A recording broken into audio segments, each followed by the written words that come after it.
Before the start of excavation work for the foundation of a building, the center lines and the foundation of the building must be marked on the ground as per the layout plan. This process is known as setting out or layout marking, which involves driving the pegs and constructing the pillars. In this video, you will see the marking for excavation being carried out at site.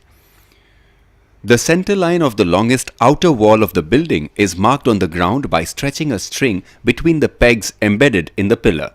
This line serves as a reference line for marking the center line of all the other walls of the building. Project the pegs above the ground level and drive them at a distance of about 2 meters from the edge of excavation so that they are not disturbed. Stretch a string joining the corresponding pegs at the two ends of the line. The boundary of the trench to be excavated can be marked on the ground with dry lime powder. The center lines of other walls, which are perpendicular to the long wall, are then marked by setting out right angles. Right angle can be set out by forming a triangle with 3, 4 and 5 units long sides. The diagonals should be checked for ensuring right angles at all the corners. The top of the pillar is plastered and is set at the same level, preferably at the plinth level or floor level of the building.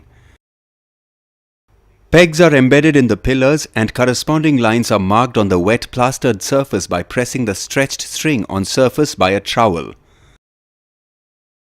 The outside lines of the foundation trench are marked in the similar way.